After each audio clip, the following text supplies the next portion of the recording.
আসসালামু আলাইকুম। আমি আজকে নোয়াখালীর ঐতিহ্যবাহী খোলা জালি পিঠা বানাবো।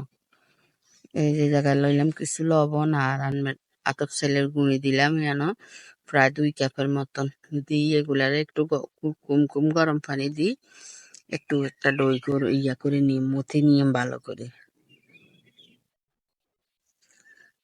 এবার আর একটু দিলাম, দেওয়ার পরে এগুলারে ভালো করে মথে নিলাম। পিঠা সুন্দর হয় আমার মথা যদি ভালো হয় তাহলে পিঠাও সুন্দর হয়। এগুলা শুকনা চাইলের গুঁড়া। এরপরে একটা ডিম দিলাম, দিয়ে এগুলার আবার ভালো করে মাখিয়ে রেখে নিলাম। আবার দইটারে ভালো করে করিলাম।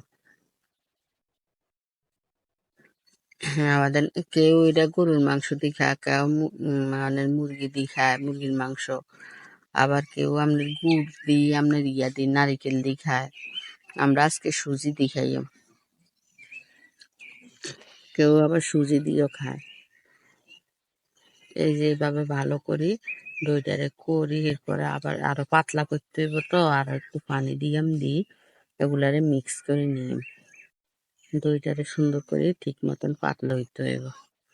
ডাকদার মালা দিয়ে এগুলারে লাড়ে সাড়ে ভালো করে করে নিই। দিয়ে এবার দিকে দিয়ে একটা খোলা বসাই দিয়েছি। এবার একটা একটা করে পিঠা দিয়ে দিই। এই যে এভাবে সবগুলা পিঠা আমি বানাই নিই। যদি আপনার কাছে ভালো লাগে একটা লাইক করবেন, কমেন্ট করবেন, শেয়ার করবেন, সাবস্ক্রাইব করে দিন। আসসালামু আলাইকুম।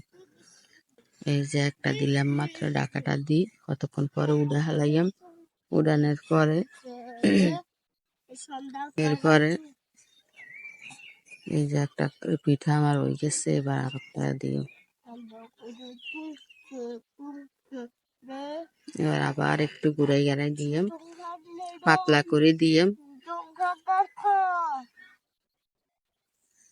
আবার ঢাকা দিয়ে রাখি দিই।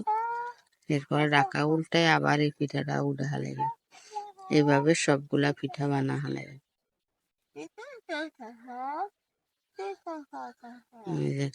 এই যে আমার খোলা জালি পিঠা। এবার আমরা এটাতে সুজি দিয়ে খাই, আমি গরুর দুধ দিয়ে আমরা সুজি রান্না করছি। আসসালামু আলাইকুম।